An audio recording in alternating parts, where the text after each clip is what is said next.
Most of us who read fiction have a list of classics that we'd like to get to eventually. The only problem is that most of them are long.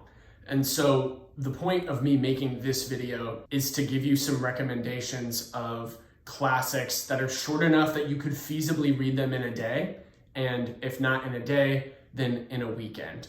Some of these you'll probably be familiar with already, but my hope is that at least a few of them will be new to you, or maybe you've heard of one of these by a particular author and a couple of the other short works by them sound interesting to you and you add them to your list. A couple right off the bat are The Importance of Being Earnest by Oscar Wilde and The Metamorphosis by Franz Kafka. Both of these are very well known. Both of them are under 25,000 words. The Importance of Being Earnest is a play, and so that's a bit of a hurdle, which makes its 13 or 14,000 word count a bit misleading. It'll take a bit more imaginative work for you to envision the entire narrative, but still, it's something that you could probably read in an extended lunch break if you were really committed. And then, of course, The Metamorphosis is the famous story about an individual waking up as some kind of bug. But it's a lot more nuanced than that and really is about the main character's relationship with their father, as well as kind of like the greater father, which is like industry and society. It's a great read, and it's a classic title that gets mentioned a lot for a reason. A couple of others that are near and dear to me are Jesus' Son and Train Dreams by Dennis Johnson. Dennis Johnson is one of my favorite writers because of his range. He's written a bunch of poetry, he's written some essays, he's written short stories, and he's also written novels as long as like 700 pages. Tree of Smoke is that novel that I'm mentioning, and man, Tree of Smoke is something else. Jesus' Son, super short, and Train Dreams, also under 150 pages. John Steinbeck has written some really good short novels as well. Of Mice and Men is probably his most famous short work, but also The Moon is Down, The Pearl, The Red Pony.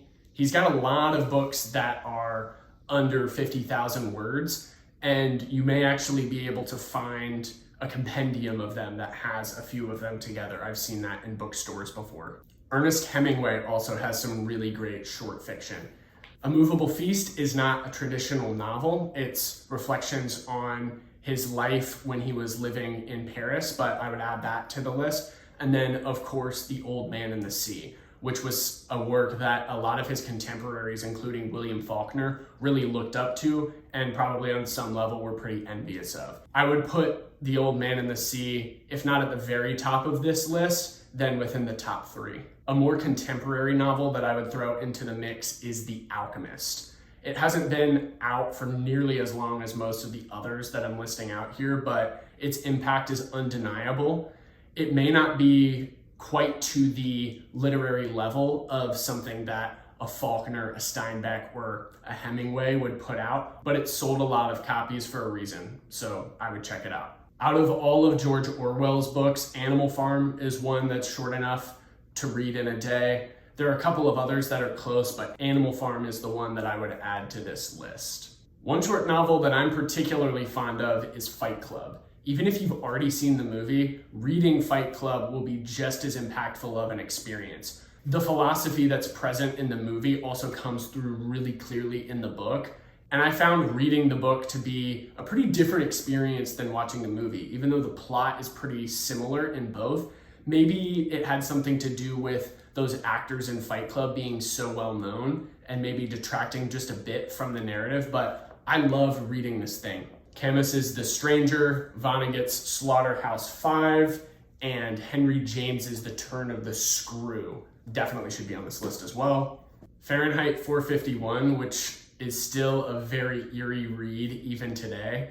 The Great Gatsby, definitely one that you can power through in a long afternoon. And also a couple of works that are a bit darker. So The Lord of the Flies, which if you know nothing about this, the premise is a bunch of boys get plane wrecked on an island and they're left to their own devices. Some pretty haunting and devilish aspects of their personalities start to emerge even just towards the beginning. It's a really gripping story, and Definitely one to read if you haven't already. A lot of people get assigned this in high school. Heart of Darkness by Joseph Conrad has influenced quite a few works that have come after it. Cormac McCarthy definitely draws from this, and other writers who use both natural landscapes and kind of the evil that man is capable of definitely have gotten a lot out of this. Another personal favorite of mine that I wish was a little bit longer is Franny of Frannie and Zooey. This story is one that I've read probably 4 or 5 times at this point. When I was in college, which the characters in Franny are college students, this story was particularly meaningful to me, and I'll probably return to it again as I get older. Zooey, which is in this pairing, is pretty good as well, but Franny is definitely the one to start with. And then lastly, The Catcher in the Rye. This one is more than 70,000 words, but it reads pretty quickly. And especially if you start early in the day and your goal is to tune out and lock in on a book, you can get through this. There are quite a few other classic works that are about 50,000 words or less as well. And I'd definitely be interested in hearing maybe some additions that you would have for this list. Before I wrap up, I do want to call out a few short stories that are on the long side that kind of qualify for this list as well. Runaway by Alice Munro is excellent. If you've never read anything by Monroe, or you don't typically go in for short stories, I think you will really like this one. Forever Overhead by David Foster Wallace will give you something to think about. It's about adolescence, but it's also about a lot more than that. And if you are intimidated by his longer writings, which I honestly still am, Forever Overhead is a great place to start to give yourself a bit of a sense of what his writing style is like. Some of it may go over your head a bit on a first reading, but give it maybe 2 tries and you'll pick up on a lot of the stuff that maybe got by you the first time you read the story. And then lastly, a short story that is up there among my favorite few of all time, A Good Man is Hard to Find by Flannery O'Connor. Hopefully at least a few of these works on this list were new to you and sounded intriguing. In the near future, I'll be putting together a list of books that are under 300 pages, so still pretty short, that are absolute classics, well worth a read, pretty entertaining, approachable, and that would fit into a pretty busy schedule.